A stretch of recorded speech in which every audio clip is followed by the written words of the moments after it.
ஏங்க போலாமா? இது யார் வீடுன்னு தெரியல. தங்கறதுக்கு இடம், படுக்கிறதுக்கு கட்டில் எல்லாம் கொடுத்து ஒரு மாதிரி எமோஷனலா கனெக்ட் ஆயிடுச்சுல. ஆமாங்க, நம்ம போன் வேற ஸ்விட்ச் ஆஃப் ஆயிடுச்சு. இல்லனா நாம இங்க இருந்தத அழகா போட்டோ எடுத்திருக்கலாம். பரவாயில்ல விடு. அவ்வளவு சீக்கிரம் மறக்க முடியுமா நீ தீரவ? போட்டோ இல்லனா என்ன? எப்ப அதை நினைச்சாலும் என் மனசுக்குள்ள ஒரு வீடியோ மாதிரி அப்பப்போ ஓடிக்கிட்டே இருக்கும். எனக்கும் தாங்க. சரி போலாமா? என்ன எதுக்கு சிரிக்கிறீங்க? ஒண்ணு இல்ல, உனக்கு புடவை விட அந்த லாங் ஸ்கர்ட் டாப் எல்லாம் போட்டிருந்தல்ல, அது ரொம்ப அழகா இருந்துச்சு. நீங்க மட்டும் என்ன அந்த வேட்டி டி-ஷர்ட்ல இவ்ளோ கேஷுவலா சூப்பரா இருந்தீங்க தெரியுமா? நிஜமாவா? சரி வா போலாம்.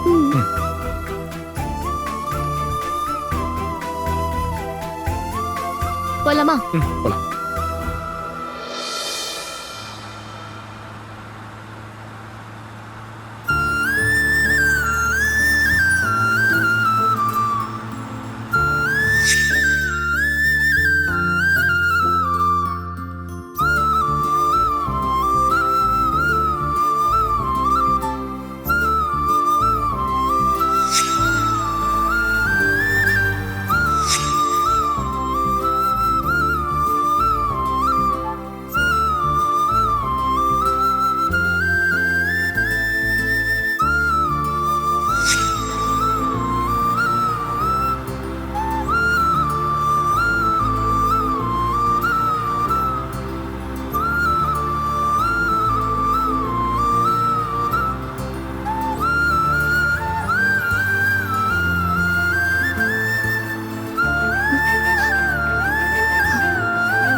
இப்படி திருட்டுத்தனமா பார்த்து சிரிச்சா என்ன அர்த்தம்?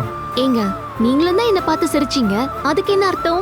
ஆள் இல்லாத வீட்டுக்குள்ள திருட்டுத்தனமா நுழைஞ்சு அவங்க ட்ரெஸ் எல்லாம் எடுத்து போட்டுக்கிட்டு அதோட அவங்க கைத்துக்கட்டுல படுத்து தூங்கி அராஜகம் பண்ணிட்டு வந்திருக்கோமே, இத அவங்க கண்டுபிடிச்சு கம்ப்ளைண்ட் கொடுத்தாங்கன்னா நம்ம ஜெயிலுக்கு தான் போக வேண்டியது இருக்கும். பரவாயில்லையா? அதெல்லாம் போக மாட்டோம். அது எப்படி சொல்ற? கம்ப்ளைண்ட்லாம் யாரும் பண்ண மாட்டாங்க. அவங்களுக்கும் நம்மள மாதிரி இருக்கிறவங்களோட சூழ்நிலை புரிஞ்சிருக்கும். சூப்பர் கண்மணி. ஆமா, எனக்கு ஒரு விஷயம் புரியல. நான் உனக்கு அனுப்பின லொகேஷனுக்கு வராம சம்பந்தமே இல்லாம நீ வேற ஒரு லொகேஷன்ல போய் இறங்கி இருக்க. இல்லையேங்க, நீங்க அனுப்பின லொகேஷனுக்கு தான் நான் வந்தேன். என்ன கண்மணி சொல்ற? நான் உனக்கு அனுப்பின இடமே வேற. என்னங்க சொல்றீங்க?